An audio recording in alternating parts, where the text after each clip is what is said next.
Hello, making sense in the mad world. What's up, y'all? Yeah, so I got to speak on it.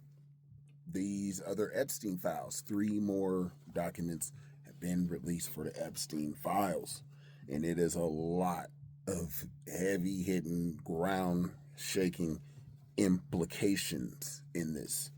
Now, I emphasize on implications because this information. So, as some of y'all know, whoever don't know, Jeffrey Epstein was like a known pedophile, pedophile, and this dude was bad. He was very powerful. Some information came out. He was like Mossad.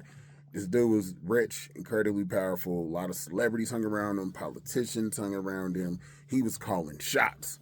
I'm talking about like I don't even know how, But anyway, Mossad. This motherfucker, he's Mossad, and he had leverage on celebrities, actors, politicians, all this stuff. So he's arrested in 2019, and they set up a tip line for people to call in to talk about what their experiences were to like protect their safety and whatnot, even though the only safety that was protected were some of those names that were still redacted, which is crazy.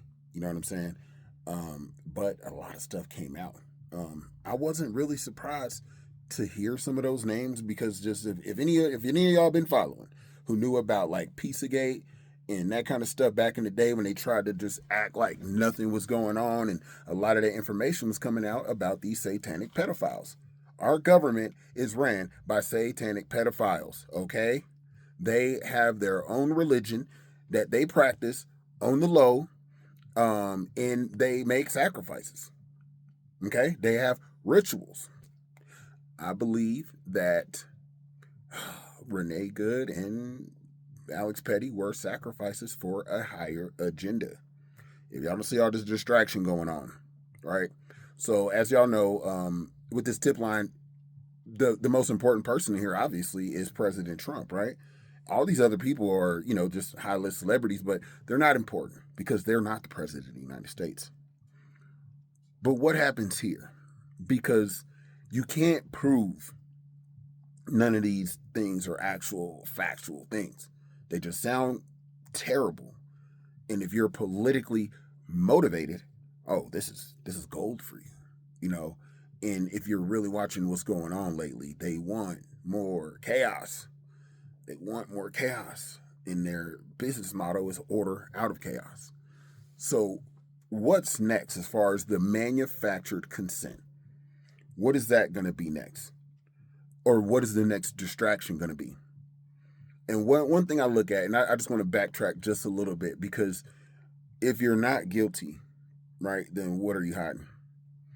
Because the thing is, like, they released it. The Department of Justice released the files, and then like Trump, they went in there and deleted some stuff. You could tell that it was deleted. That doesn't look good. And I'm sorry, but not sorry. I never idolized any of them. However, of all the presidents that we had, Trump has made the most decisions that I agree with, that has, impacted my life daily. And I'm talking about like my kids and just things that we see and, how we want to raise our kids and what we want them exposed to. Donald Trump made some of those best decisions. I really mess with him for that. But again, I still think that the whole system is left wing, right wing, still attached to the same sick bird. This is a broken system for us. It's not for them because it's working perfectly for them. You know what I'm saying? But I'm tired of this left wing, right wing shit, and then having us going back and forth at each other, and there's nothing happening besides you just getting pressed on to the next puppet that's gonna make decisions on our life and probably still allowing all this fucking fraud that's going on that they're finding right now because they did a really good distraction in Minnesota deflecting from all the Somali fraud, but it's way more. It's way more. They're finding a bunch of it in California right now. And it's like some Russians that were doing this, and it was like some healthcare fraud that they were committing. So just think back, when the caravans were coming over and all these different people were coming over, we were getting sleeper cells, we were getting incels into our country.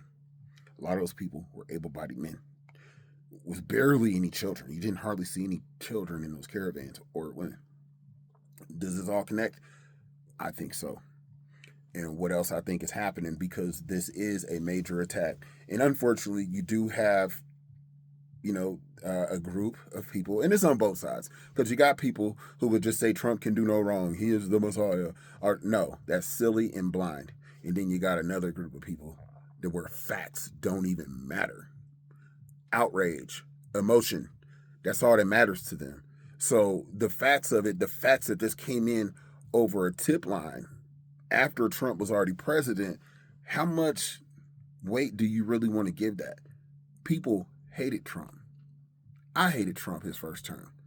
All they do is, and I get it, they use a bunch of sound bites. They'll show you a little snippet of what's actually talked about, and then they'll build a whole narrative around something that's actually untrue, and have these people really just in an outrage, in a fit. And that's the name of the game. You know what I'm saying? If you're left wing, the media is going to show you the worst, most incredibly stupid shit and racist things that the right side is going to do. And then the right side, they're going to show what this incredibly stupid leftist stuff is, which I think most of it is. Like a lot of the movements, let's just be honest, okay? Men don't need to be in women's bathrooms. The COVID shot should have never been happening. You don't need to be talking to my motherfucking kids about what your sexual situation is, okay? They should not know any of that. Okay, and yeah, I ain't gonna get on all this other stuff, but I mean, going against the biggest thing, which is the most recent culture war, is this ICE anti-ICE thing. Y'all know my stance. If you watch any of my videos, you know my stance. They are necessary. Yes, ICE is fucking up. I don't think that Renee or Alex should have died, but they shouldn't have been there either. Them ICE officers and Alex killing, they need to be held accountable. Was it legally wrong? Nah, I don't think so. Was it morally fucked up? Yeah, they could have handled him. But they needed this chaos right now. I think we're going to attack Iran. Y'all let me know what y'all think about all this. A lot of new developments. We're only seeing the beginning. It's a lot of professionals. It's a lot of like real researchers that got time to look at all these files. So please believe we're in for a ride. We go see some stuff. And what the main thing that I want to see, whatever comes out, if it's proven, hold every one of those motherfuckers accountable. Hold all of them accountable. I don't care if it's Trump. I don't care who it is. Hold them all accountable. Get them. Let's show that justice overrules power. And if we don't, then we got a problem. We got to be able to come together somehow and see a common thread and notice the patterns and do something better. Power to the people.